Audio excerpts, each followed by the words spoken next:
Let's get into the headlines.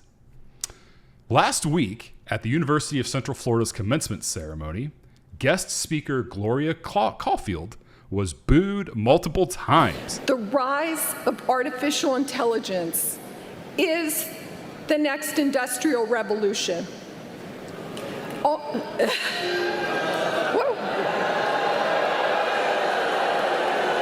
What happened? Okay. Only a few years ago, AI was not a factor in our lives.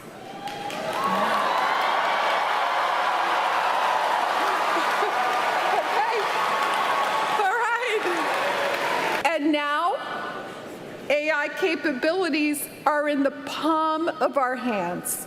And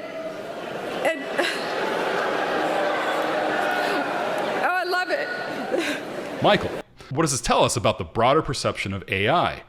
Does it surprise you to see this coming from a younger generation?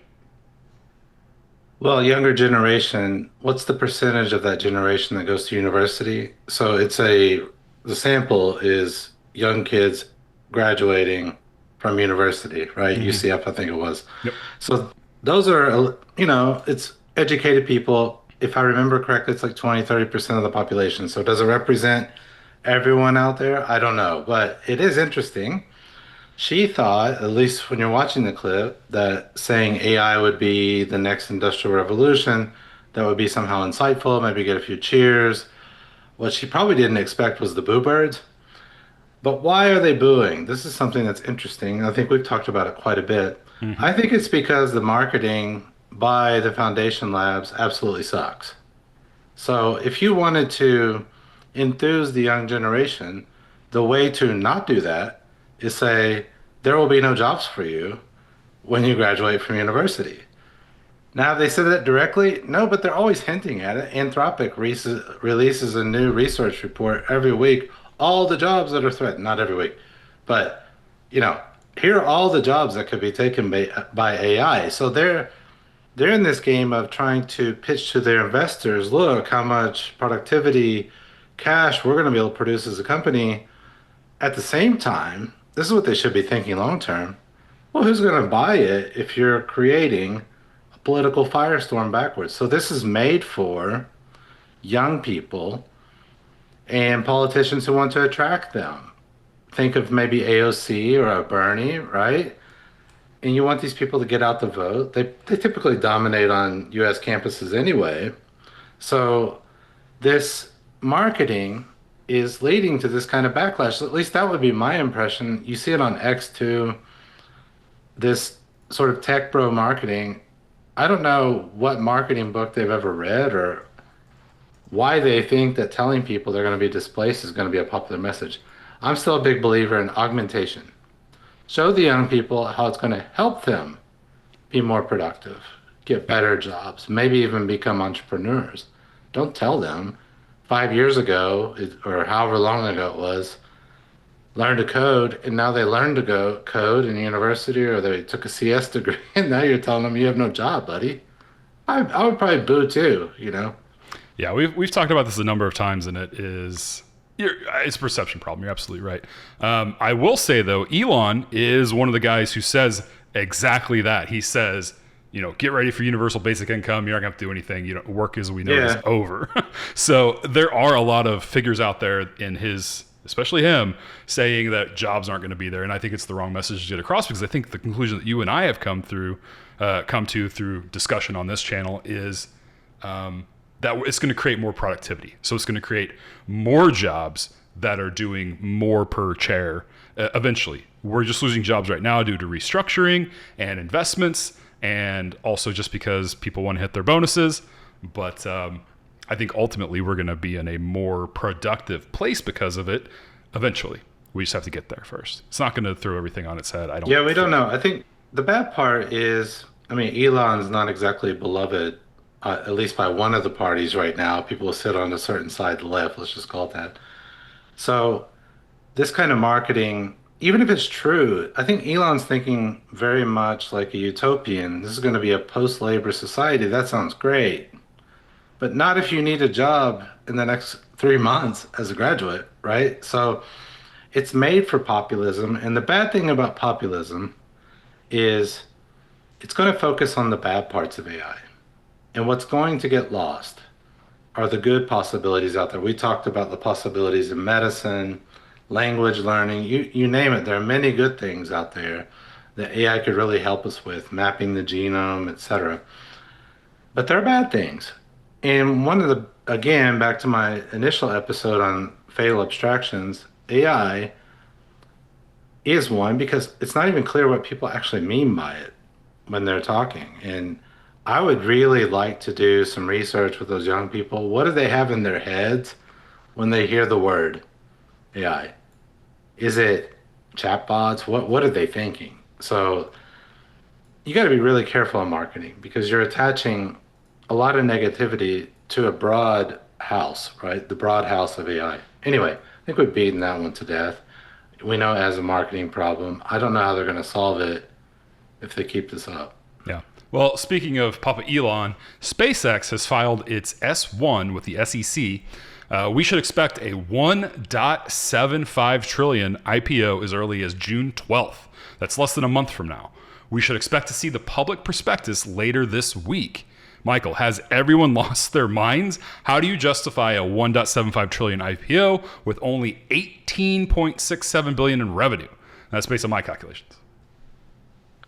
Well, I did my MBA at the University of Florida, and there was a IPO expert there. His name is Professor Jay Ritter.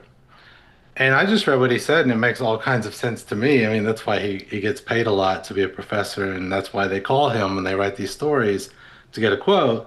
His point was very simple.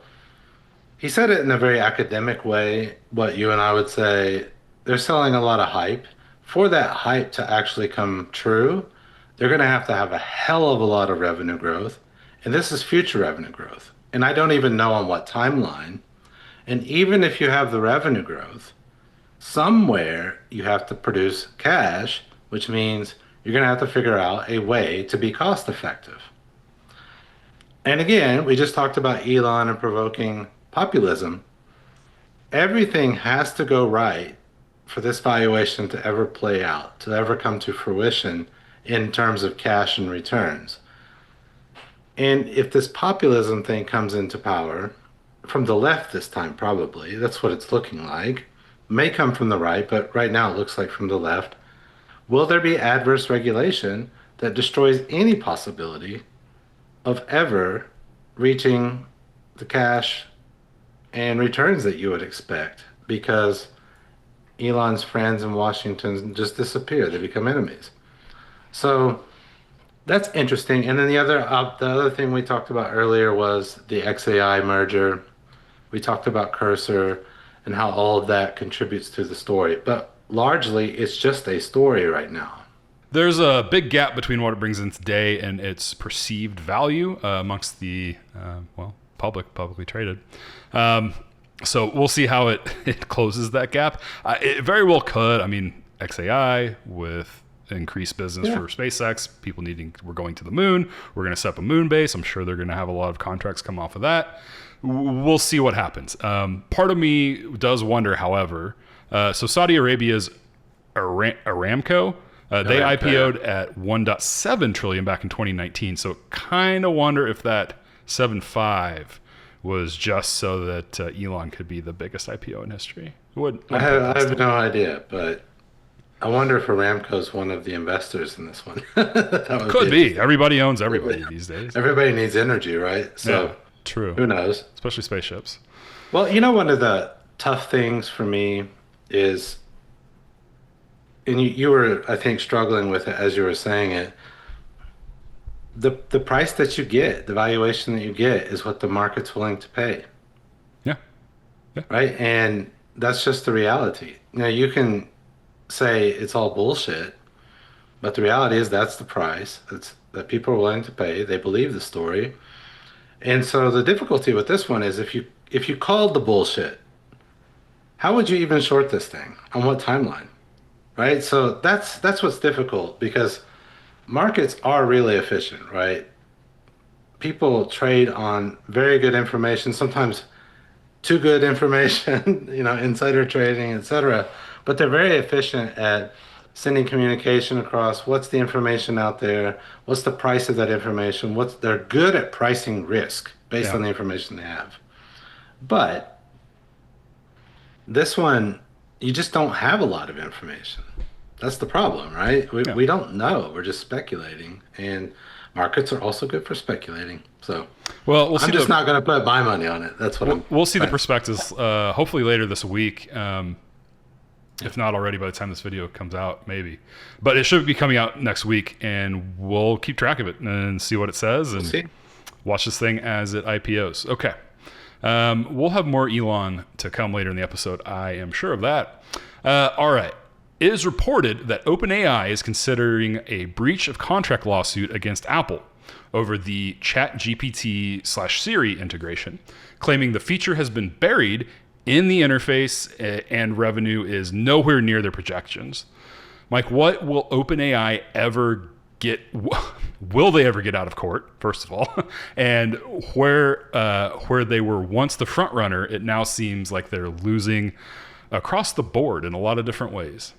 Need I remind you, we've talked about this on 2 episodes now. Apple owns the channel. Apple owns the device. Apple owns the customers. That's why OpenAI wanted access to them. And Apple gets to dictate the terms by which you can collaborate with them. So it looks like the OpenAI saw this as a giant opportunity and it didn't come to fruition. And they're bitter about it. But whether there's actually a breach of contract, I don't know. But I do know this, and this is going to come back, I think, a few times in this episode, again and again, that the people who own the channels and the customers have a hell of a lot of buying power. Yep. And they can replace you. They can bury you. They can build something that mimics what you're doing over time. So far, Apple has chosen not to do that, to build their own AI models. They're partnering more with Google. Maybe that's the replacement. Maybe they integrate Anthropic. They're also partnering with them in certain domains. So it's yet to be seen how that will all play out. But yeah, OpenAI has its own problems with Microsoft. We're going to see that probably later. Microsoft in another context with a different company. But Microsoft's another one of those players. They own the ecosystem in the channel. So it's not that OpenAI is some innocent lamb here. They're just the thing bitter that they've realized the good times are over. There's that Merle Haggard song, right? The good time are the good times really over for good? It looks like it for OpenAI.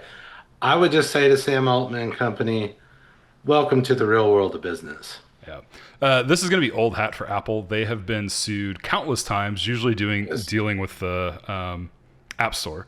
But Yeah. Still that same customer channel principle. They've been sued on those grounds a lot by different companies trying to capitalize. Spotify is a really good example. So this is just old hat to them, and their lawyers have been down this road many, many times. So I'm sure they're not too worried about it, maybe a little bit, but I think you're right. I think it's just ChatGPT or OpenAI trying to maximize what they can, where they can, and think about it if you're Apple. They don't want to. But think about it if you're Apple. You can price in those lawsuits that you might lose. That's true. That's true. Right? Like, hey, we lost the one to Spotify in the EU. That was probably multiple billions, right? Yeah. Okay. We still own the channel. Yeah, I mean, Sorry. that's why, they factor in lobbying dollars, right? Like, if it cost you $300 million to lobby for something that was going to cost you $301 million, you're still going to lobby for it. Like, it's the same principle. All right, and speaking of Microsoft here, 6 months after rolling Claude Code out to thousands of internal developers, Microsoft is pulling the plug by June 30th and moving everyone to GitHub Copilot CLI. EVP Rajesh Jha cited toolchain unification as the reason, but the underlying tension is hard to miss. Mike, it seems as we approach frontier model IPOs that there's a chessboard being subtly put into position. What's the 4D chess strategy here from Microsoft? Is it the opposite of what Apple's doing? No, it's very much the same. Let me start again. Need I remind you?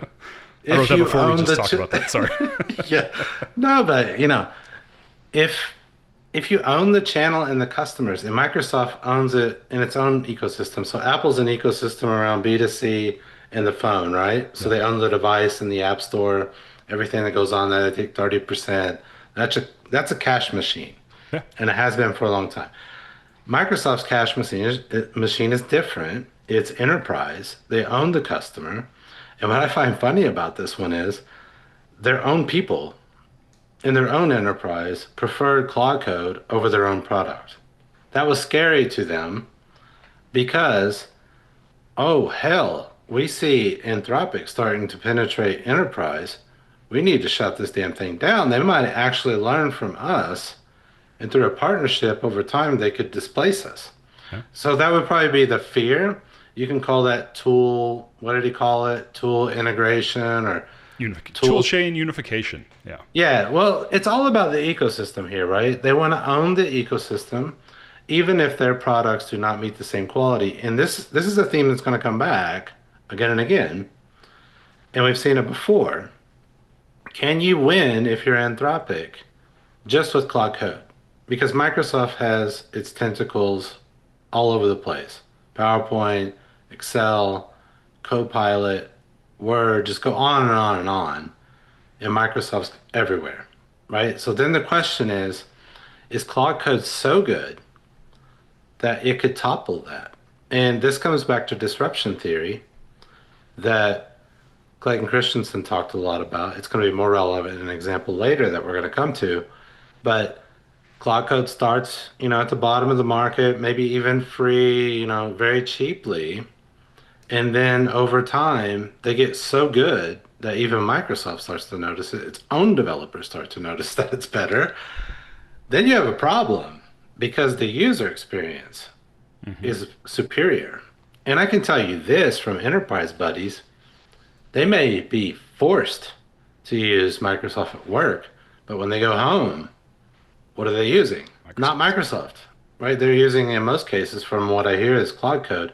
So you might have customers as a hostage, but you have to keep earning it. If the analogy I like to draw here is when Blockbuster held its customers hostage to the fees. And that pissed off the Netflix founder. The fees. At least that's the story, right? I mean, it's one of those probably stories that's very convenient that makes a nice foundation story.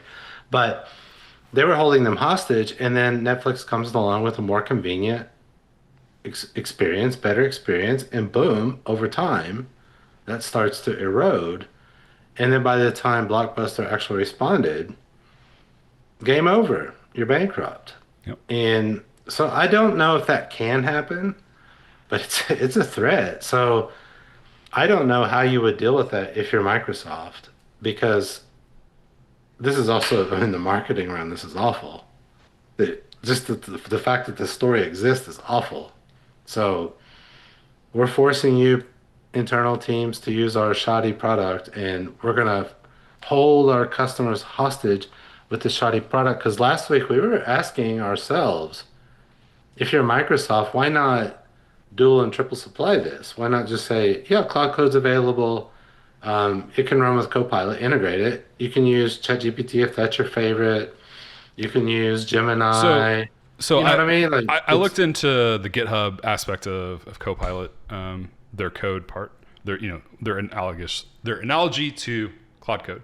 I looked into the GitHub, and apparently you can still use Claude Code inside of GitHub, even if you're working with Copilot. So the thing here that's changing is the licensing is going away, and the interface. They're not going to be using Anthropic's interface, but they can still access Claude Code via GitHub, from what I understand. I haven't used it myself, so let's see, because I think that would be a better way to deal with the threat, is to have double source, right? Yeah. And let those people compete against each other, and you own the ecosystem. But what do I know? Let's see how this plays out. I mean, if we're talking here at the end of the day, vibe coding stuff, then just why not use whatever tool your dev works best with and let him vibe code whatever he wants. You won't need it once the vibe coded software is done. So, I don't see what would be the harm in that. And the reason why I frame that as opposite is because Apple's still sitting back. And now Microsoft has kind of taken an aggressive stance where they are developing their own LLM again, and they are displacing a lot of the Anthropic and OpenAI backing to their everyday inner workings. So that was kind of what I meant by the opposite there. Good points. Good points. Yeah. Okay. Let's move on to something everyone likes, and that's Texas Roadhouse. I think most people like Texas Roadhouse. I don't know. I wasn't a peanuts on the floor guy, but I don't think I do that anymore. The rolls are delicious. Yeah. My daughters love the rolls. It's kind of like when I remember when you could first get Red Lobster's like cheddar rolls at home. Yeah, cheddar biscuits at home. Oh. Okay. Texas Roadhouse CEO Jerry Morgan is signaling that handheld tablets for servers could go nationwide after a successful pilot, part of a $400 million tech investment that also covers pay kiosks, digital kitchen displays, and a digital wait list. Michael, why is it that restaurants are seemingly the last of the technology party? At this point, shouldn't AI know what I want before I get there, and my food already be waiting for me at the table once I sit down? This one got me thinking actually quite a lot about brand identity, and roll it back to the younger generation booing and then the lady giving the speech. And probably what you would find if you're Roadhouse, depending on the age of the customer coming in, you're going to get different levels of acceptance for different technologies and different levels of comfort with using them. So imagine, a little bit older people coming in, they still like to interact with the server. I don't like to interact with the server, nothing against them. I'm fine with just the kiosk, right? I don't want to pay a tip, if I'm honest. Like, I don't mind the server, but I still want to pay an extra tip. I'll give the cook a tip if it's good, like at the end. But I prefer not. Yeah. Yeah. Well, so that's interesting because what they're probably doing is saying, for those who aren't comfortable with the tablet yet and prefer to interact with the server, you're allowed to do that. For those who are digitally inclined and savvy, yeah, you could probably book your whole experience and never talk to anyone along the whole journey. That could be interesting. But then this goes to a question. What is your brand identity then? What is the experience? Is it this mixed experience? You're trying to capture different segments by exposing different levels of technology to them? Because I cannot imagine a situation where you go to an upscale French restaurant and they digitalize it. I just couldn't. But although in a French restaurant in America, the AI might speak better French than the waiter. Right? Yeah, if my sommelier rolled over, I don't think that would be a good experience for a high-end dining. Yeah, that's probably true. But it's strange to think about that this high-end dining may never go to technology because it's a social status play. Yeah. Right? It's true. It's about the authenticity of the experience and the art and the experience of working with the best waiters and best chefs. And I love Roadhouse, but that's not their brand identity. So that was my question. What does it mean for their brand identity to do this? If I were a server, I would probably love having that tablet. But I don't know how they feel about it. That would be interesting to ask them how they feel about the tips. Do they get more tips when you have the kiosk, or do they get fewer? I don't know. Yeah, that's a good question. You don't have to face them face to face. I mean, that's true, but so the only time that I have dealt with the kiosks is at Chili's, or I think Chili-owned restaurants, whatever that group is. They have the ones that sit at your table and you pay there. I don't know if you order from them. There's still a person who comes and serves you, but you handle your payment through that kiosk device. And I tip the same on those. I don't know if other people do or not, but I tip the same. So I would think under that logic, you would want whatever gets you more tables more quickly. So same thing here, that AI, we've been talking about this discussion in enterprise, is that it's going to increase productivity per seat. So this here, I mean, I know it's just a tablet that we're talking about, which kind of struck me as that technology's so old at this point that they're just now adopting it. It seemed crazy to me. But I would have loved their, turnover, how many tables they can serve at a time, that type of thing. Why not? And the waiters want that, right? Because they depend on tips, so they like the turnover. But where I would have killed to have this was in Europe Yeah. because I think they're paid fixed wages and no tips. There's not a tipping culture, so they don't give a damn if the table ever turns over. Oh What yeah. does it matter, right? You're paid Yeah. on a wage. Fair. But to get them to bring you the bill when you're ready, it could take 30, 40 minutes because you can't find them. They're on a cigarette break or whatever. So maybe that's just because I was an American in Europe and eat, get out. But their culture is different. That's what I meant by the upscale. They go in and they eat and they spend hours just talking, having some wine. Doesn't matter if you can't turn the table over to them, Yeah. right? So the whole experience is different. And that's always fascinating to me, the brand experience, the user experience in restaurants and how it is different from, McDonald's all the way up to the whatever the French two-star Yeah. Michelin star restaurant is, right? And what's interesting too is Roadhouse is apparently killing it Yeah. in the revenue. Yeah. And that's interesting because we said it's a good example of re-examining your priors. We said people may be trading down right now to McDonald's because remember that McDonald's CEO was complaining that people aren't coming in, they're not spending as much. So, but maybe the Roadhouse crowd, I don't know, they're not trading down. That for some reason it's booming. I know in my local Roadhouse, it's always booked. Like if you Yeah. don't go right when they're open, you're waiting at least 45 minutes. Well, it still supports my theory that the segments that are elevated just enough where you still have access to debt are still booming because people Yeah. don't care and are just spending on debt. That's my doomer theory. It still holds though. Hey, you've just watched a clip from Show Your Priors podcast. Check out our main channel for full episodes. We have a new one every Tuesday. If you liked what you saw, give us a like and subscribe. It's free for you and helps us out a ton. Did we miss something during our discussions? Let us know in the comments below. Thanks, and we'll see you on the next one.